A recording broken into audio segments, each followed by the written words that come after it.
आमर संकल्प पत्र उल्लेख आम करूँ जे चिटफंड जमाकारी को तांको पैसा फेरस्त आम करूँ योग्य जमाकारी जो मन थे कारण ये लंबा समय धरी 10 वर्ष रु ऊर्ध्व काल जमाकारी माने सरकार को पर विश्वास भरोसा रखी विभिन्न चिटफंड रे टंका जमा करते किंतु दुर्भाग्यर विषय विगत सरकार रे 15 वर्ष भितर चिटफंड 174 चिटफंड ओडिशार साधारण लोकों कष्ट अर्जित टंका को लूट करिवारे लगी ये थिला बिजु जनता दल मुख्यमंत्री नवीन पट्टनायक टू आरंभ करी तांकर मंत्री तांकर सांसद तांकर विधायक ये गोटे प्रायोजित चिटफंड रो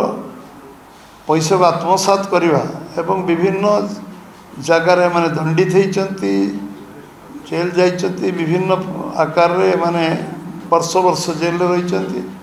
एवं विभिन्न लोक ये केस छंदी होती विगत दिन मान ये प्रायोजित चिटफंड कारण लक्षाधिक लोक एथिरे निजर अनिश्चितता भितर दिन काटुले एवं ओडिशार साधारण लोकंर विश्वसनीयता सरकार उपरे कमी जाता एवं विभिन्न चिटफंड रो खोलाखोली थिला लुचाछपा नथिला एवं विभिन्न तांको संवर्धित करवा तांको विभिन्न प्रकार तांको सार्वजनिक कार्यक्रम रे जोग दबा मुख्यमंत्री ठू सब मंत्री एवं एमपी एमएलए खोलाखोली से सम्मिलित होते एवं परवर्ती अवस्था चिटफंड जितेबाला सामना को आसला एवं सुप्रीम कोर्ट रो जजमेंट आसला एवं सुप्रीम कोर्ट से विषय इंटरव्यून कले एवं तादरे ये कॉर्पस फंड डिक्लेयर कले कॉर्पस फंड पर कमिशन डिक्लेयर कले किंतु क्रियान्वयन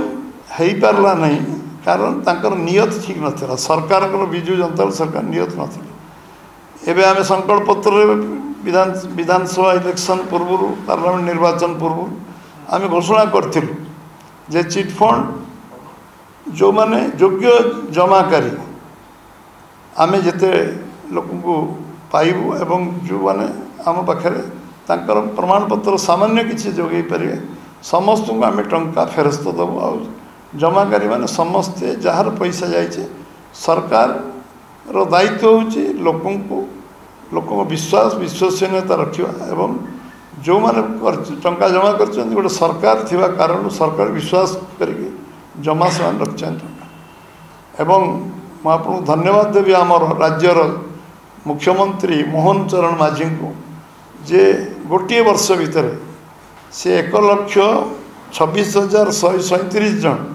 योग्य जमाकारी को टंका फेरस्त दे पारछन्ति एवं एवं घोषणा भी करछन्ति योग्य जमाकारी को 3-4 मास भितर मैक्सिमम 4 मंथ तांको 5 लाख योग्य जमाकारी को टंका फेरस्त देवे एवं ये तांको ये कारण भारतीय जनता पार्टी ओडिशा प्रदेश तरफ मुझे धन्यवाद दूचे एवं निश्चित भाव जे जो माने जमाकारी अच्छी समस्त पैसा राज्य सरकार अविलंबे फेरेबे सब फेज बाय फेज मैनर फेरेबे एवं जिते तालिका आम पाखे मिलूथो से तालिका योग्य तालिका विभिन्न सेक्टर आम सब संग्रह करी जो जोगाड़ होती से 5 लाख पाखापाखि आम पाखे अच्छी जो मान को 3-4 मास भीतर से टंका फेरस्त दिज्व जहाँ विधि व्यवस्था करके आम सरकार निष्पत्ति नहीं नीतिगत भाव में ये संकल्प पत्र जो गोटी गोटी काम आम करने संकल्प नहीं सब काम को पूरा करने जो निष्ठापर उद्यम राज्य सरकार कर राज्य सरकार पूरा मंत्रिमंडल टीम को धन्यवाद दूचे।